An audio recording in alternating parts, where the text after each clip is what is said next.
The film opens with a woman called Leonora, who enjoys running as a hobby, going for a run, while the narrator tells us about how most murders are about love, and almost never random. At the same time, a man is waiting in a van, who is none other than the woman's husband, Christian.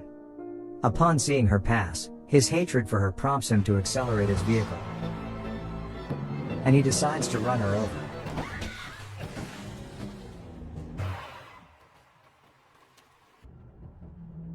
We are then shown the narrator, an old detective who is telling this story to his daughter over lunch. Based on their conversation, the detective is convinced that Christian is guilty, and is still unable to stop thinking about the case. He resumes telling the story, and we are taken to the past, to be exact 3 days before the murder. That night, Christian and Leonora are woken up by Christian's phone that keeps vibrating at 3 a.m. Annoyed, Leonora demands to see who's been calling him, but Christian refuses. This raises her suspicion that Christian might be having an affair, so she proceeds to try and take the phone away from him. The detective then fills us in on their background. Christian is a co-founder of a construction company.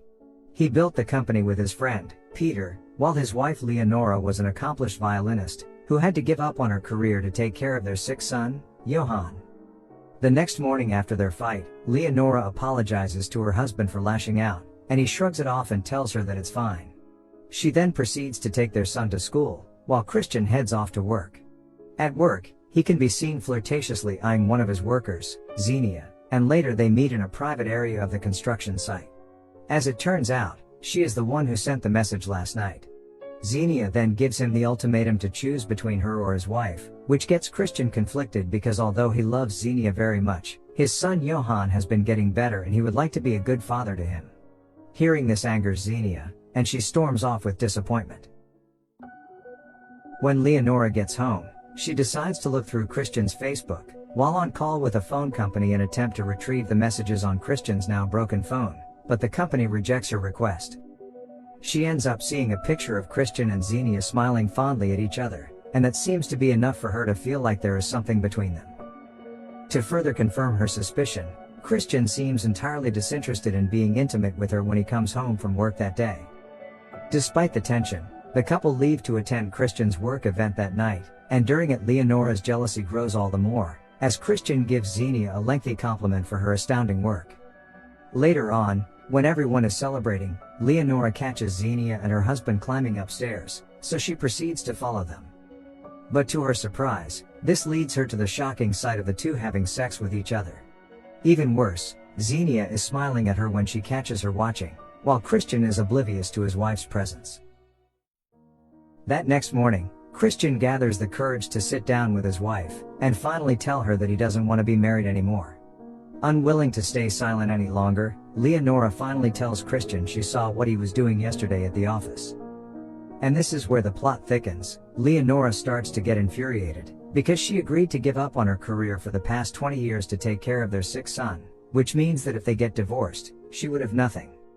She then begins threatening to report Christian to the police, because as it turns out, Christian committed fraud in his business to make a fortune. Plus, he could profit more from this crime, which is why Leonora was forced to give up her career. Afraid he will go to prison, Christian tries to offer his wife some money, but she refuses, stating that it's not about money, it's about the deal they've made for their family. Now that Christian is planning something, he goes to track down Leonora's former best friend, Cassandra. Meanwhile, unbeknownst to him, Leonora has decided to follow him. Christian and Cassandra end up sitting down to have a chat, during which he tells her that he's planning to divorce Leonora. Hearing this, Cassandra simply warns him that when she was young, Leonora used to have a boyfriend named Mike, who died from falling off a cliff. According to the town rumors, the boyfriend was planning to break up with her, and was already seeing someone else at the time, which surged the rumor that Leonora pushed him to his death. Seeing the potential to blackmail Leonora back, Christian decides to track down the girl Mike was cheating on Leonora with at the time. He visits the spot Mike the boyfriend fell from, and shared a phone call with Sonia, the woman who Mike cheated on Leonora with. Apparently, they were camping out in the woods at the time, and snuck away to make love. According to Sonia, she felt as if she was being watched the whole time, and when Mike went away for a smoke, moments later she heard him scream. Just then they suddenly found him at the bottom of the cliff. To add, Cassandra was certain she saw Leonora at the site. What makes it even creepier, while Mike stays on call, we can see Leonora lurking nearby. Back to the detective, he added that when people in town were questioned for Mike's murder, Leonora's music teacher swore that she was at violin practice the whole time this went down. When Christian gets home after, Leonora tells him to leave, but he is reluctant because he fears that she will call the police. Christian then tries to blackmail her by saying how the folks at Leonora's hometown believe she killed her boyfriend Mike.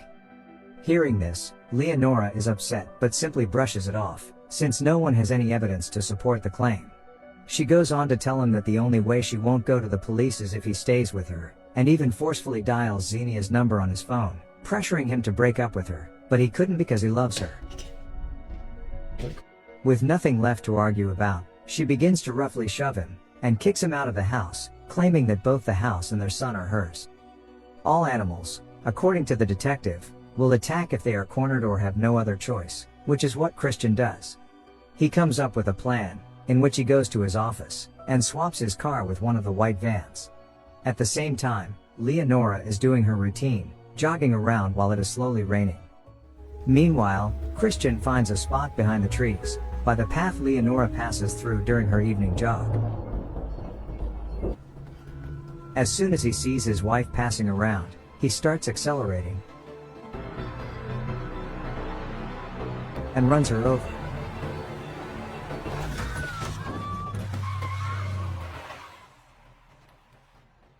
When he notices that she is still moving, he shows no mercy and drives backwards, running her over once more.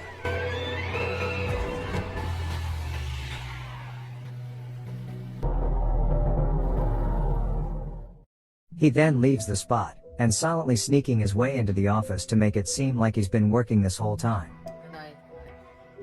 When he gets home, he avoids looking at his son, and cries in the shower out of guilt. After everything that's happened, Christian has a drink to relax and unwind. But all of a sudden, well, of course, Christian is shocked and speechless when he sees Leonora returning home. The wife casually asks him if he's decided to leave his mistress, and announces how pleasant it was to take a new jogging route for today. As his wife walks away, he stands in horror with the realization that he must have hit the wrong person earlier. That night, Leonora asks him if he came back because he still wants her, to which he says yes, although we know that he's obviously lying. That next morning when they're about head out, their neighbor shows up to announce that a lady was killed in a hit and run last night, along the track that Leonora usually passes through during her daily run, which shocks her. After that, Leonora goes to the hit and run scene, where she learns that the woman who was hit is a mother of 3. A few days later, a graduation party is held at their house, when all of a sudden the detective shows up to interview Christian in case he saw or heard anything out of the ordinary that night. Christian says that he was working extra hours at the office during the incident, and they quickly leave after they're satisfied with the answer. Shortly after, he stares at Xenia's text that he hasn't replied, and looking very uncomfortable at the grad party. He goes to visit the place where he ran over the woman, and read the writings left by her children on a makeshift shrine. Riddled with guilt, he goes to the police to turn himself in, but are instead told to sit and wait. During this time, he gets a text from his son, and gets reminded that he doesn't want to disappoint him. At the same time, he sees a news report announcing that the police thinks whoever is behind the hit and run might have fled the country already, and so he changes his mind and goes home. But it's not over. Leonora eventually grows suspicious after discovering that her car wash card has run out of balance all of a sudden. After asking the clerk about it, she obtained a security footage detailing the exact time and date her card was used to make a transaction, which she ends up presenting to her husband later that day. The security footage shows Christian attempting to wash the white van he used to hit the woman. As a result, this leads Leonora to believe that her husband attempted to kill her but failed to. Seeing the guilt on Christian's face concludes her fear. She makes a call to the police and attempt to turn her husband in, but Christian takes her phone away. To defuse the situation, he makes up a story that they decided to call, because they recently saw a truck with a foreign plate in the area recently. He then goes after Leonora, and hands her phone while begging for her to stay, but she simply drives away out of fear. The husband starts to feel nervous and lose hope, and some time later, the detective pulls up at their house. Before he meets the detective, he gives his son an embrace and tells him he loves him. But unexpectedly, the police are not here to arrest him. They are here to ask more about the foreign plate he reported on the phone.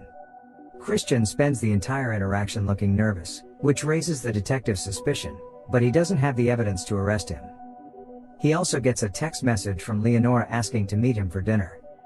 When they sit face to face again, she expresses to him that she could never possibly report him to the police, because all she cares about is their son, and how his life would be ruined if Christian went to prison.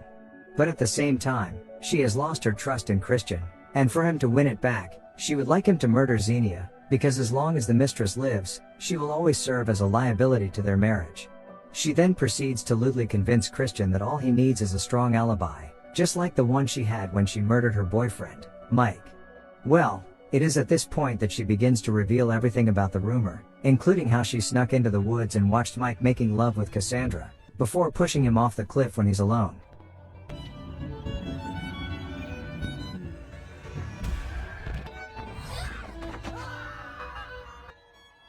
Afterwards, she made a run back to the school, and entered the music room through the window, wherein a turntable had been playing a violin track the whole time. She immediately pretended that she's been playing the violin, when the music teacher came to check on her shortly after.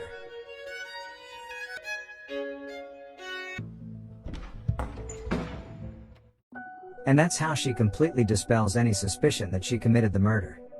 And so, the two decide to stay at a hotel for vacation as an alibi, while in reality Christian is tasked to murder Xenia and make it seem like a robbery. He climbs down the balcony when no one's watching, and pays a visit to Xenia's house, but she turns him away because he's been ghosting her. Christian remains adamant. He breaks through her door, and holds her while saying that he loves her more than he's ever loved anyone. At the same time, his wife is at the hotel, making a call to room service, while deliberately making casual mentions that her husband's in the shower. To add the final touch, she uses Christian's phone to text Xenia with a message saying that Christian is leaving Xenia, because he cares more about his wife and kids. Back to Christian, he immediately goes to distract Xenia when the text message arrives, because he knows what's in it. He instead kisses her, and gets her away from her phone. At the same time, Leonora takes an extra notch to her efforts. When the waiter shows up with her food, she goes to the bathroom, and plays a voice recording of Christian's voice to make it seem like they're having a conversation. But unbeknownst to her, instead of killing Xenia, Christian ends up spending an intimate night with her. Much later that night, Xenia goes to the bathroom to clean up, right when she notices that the window is open. And a moment later, Leonora is already behind her, and proceeds to stab her in the gut. Since Xenia is taking forever, Christian goes after her, but instead finds a bloody Leonora standing over Xenia's dead body. A few days later, the police are summoned to Xenia's house, because the neighbors have reported her missing. They soon discover that all of Xenia's electronic devices are missing. But oddly enough, there isn't a dead body in sight. The bed sheets are free of any DNA and fingerprints. Furthermore, the police managed to retrieve the latest text message on her phone, which is sent by Christian's phone and states that Christian would like to end their affair. This leads the police to the couple's house to interview them, but the detective is still not satisfied with the results, and is convinced something is amiss.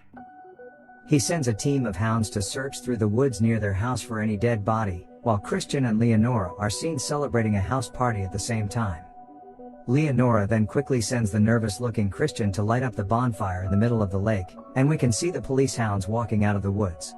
But then, the police hounds suddenly start barking near the lake, while Christian hastily pours gasoline over the bonfire, and tries to light it. Despite his efforts, he cannot get the matches to burn, and eventually there are only 2 matchsticks left. After some time, the bonfire finally lights up. The dogs stop barking, and Christian safely retreats to his family, while the detective simply walks away. Upon seeing a lady with a binocular, Christian walks up to her and asks to try it. He then uses the binocular to look at Xenia's body, which has been placed inside the bonfire. Afterwards, the family decides to sell their house and move away, and we later find Christian walking around with a bag near the lake. We now return to the detective, who is finally finished telling the story to his daughter.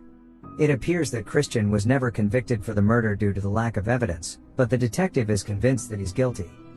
The film ends with a shot of Xenia's bones at the bottom of the river.